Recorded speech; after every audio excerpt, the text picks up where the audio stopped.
ചില എന്ന് പറഞ്ഞവരെ ഇന്നത്തെ സുവിശേഷത്തിൽ നമ്മൾ വായിച്ചു കേട്ടത് ഈശോ പ്രാർത്ഥനയെ കുറിച്ചൊക്കെയുള്ള പുതിയ നിയമങ്ങൾ നമുക്ക് നൽകുകയാണ്. ഈശോയുടെ ഇന്നത്തെ സുവിശേഷത്തിൽ ആദ്യത്തെ വചനത്തിൽ തന്നെ ഈശോ പറയുകയാണ്, നിങ്ങൾ പ്രാർത്ഥിക്കുമ്പോൾ കപടനാട്യക്കാരെ പോലെ ആകരുത്. അവർ മറ്റുള്ളവരെ കാണിക്കാൻ വേണ്ടിയിട്ടാണ് പ്രാർത്ഥിക്കുന്നത്. നമ്മൾ ഈ ഒറ്റ വചനം മാത്രം എടുത്തുനിന്ന് ചിന്തിക്കാനായിട്ട് പോവുകയാണ്.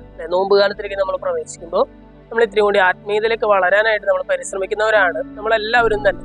അപ്പൊ ഈശോ ആത്മീയതയിൽ വളരാനായിട്ട് പരിശ്രമിക്കുന്ന നമ്മളോട് പറയുന്നത് ഒന്നാമത്തെ കാര്യം ഇതാണ്, നിങ്ങൾ കപടനാട്യക്കാരെ പോലെ ആകരുത്. മറ്റുള്ളവരെ കാണിക്കാൻ വേണ്ടി നിങ്ങൾ പ്രാർത്ഥിക്കരുത്. കാരണം അവർക്ക് പ്രതിഫലം ലഭിച്ചു കഴിഞ്ഞു എന്ന് പറഞ്ഞാൽ അവര് ആഗ്രഹിക്കുന്ന പ്രതിഫലം മനുഷ്യരിൽ നിന്ന് മാത്രമാണ്. ഇവൻ നന്നായിട്ട് പ്രാർത്ഥിക്കുന്ന ഒരു വ്യക്തിയാണ്, ഭയങ്കരമായിട്ടുള്ള ഒരു സ്പിരിച്വൽ ആയിട്ടുള്ള ഒരു വ്യക്തിയാണ് എന്ന് മറ്റുള്ളവരിൽ നിന്ന് കേൾക്കണം എന്ന് മാത്രമേ അവർ ആഗ്രഹിക്കുന്നുള്ളൂ.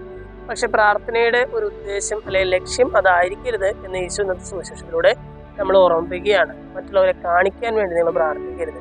നോമ്പുകാലത്ത് നമ്മൾ മുന്നോട്ട് പോകുമ്പോൾ ഈ ഒരു പ്രിൻസിപ്പിൾ നമ്മുടെ ജീവിതത്തിൽ ഉണ്ടാകട്ടെ, നമ്മുടെ പ്രാർത്ഥനാ ജീവിതത്തിൽ ഉണ്ടാകട്ടെ.